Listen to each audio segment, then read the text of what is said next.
BNC times நேயர்களுக்கு வணக்கம்.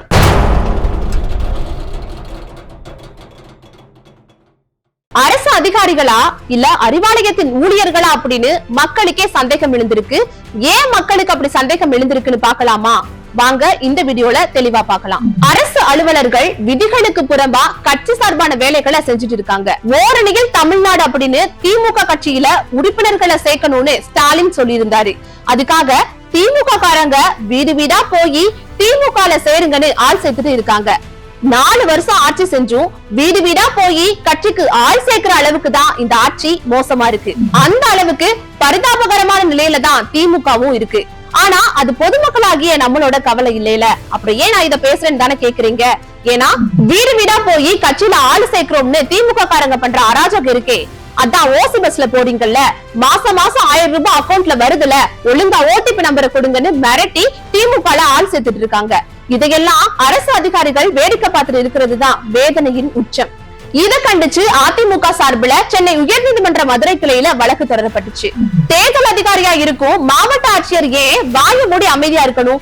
திமுகவின் தவறை சுட்டி காட்ட வேண்டாமா? பொதுமக்களிடம் இருந்து சேகரிக்கப்படும் ஆதார் உள்ளிட்ட விவரங்களை வெளிநாட்டுக்கு விற்பனை செஞ்சா யார் பொறுப்புன்னு வழக்கறிஞரும் அதிமுக மாநிலங்களவை உறுப்பினருமான இன்பதுரை கேள்வி எழுப்பியிருந்தாரு. டேட்டா கேட்பது என்பது தனி நபருடைய தரவுகளை பெறுவது என்பது ஒரு சட்டத்திற்கு எதிரானதாகும். அது மட்டும் இல்லாம ஒரு இப்போ திராவிட முன்னேற்ற கழகங்கிறது ஒரு பசையுள்ள பார்ட்டி, அதாவது வலுவுள்ள, அதாவது நிதி பின்புலம் உள்ள ஒரு பார்ட்டிங்கிறனால அவங்களால கலெக்ட் பண்ண முடியுது.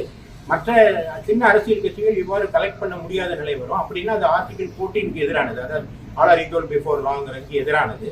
மேலும் இது கொண்டு செய்கிற கலெக்ட் பண்ணுகிற அந்த டேட்டாவை எங்க கொண்டு போய் ஸ்டோர் பண்ணுவீங்க? அதோடைய பாலிசி என்ன?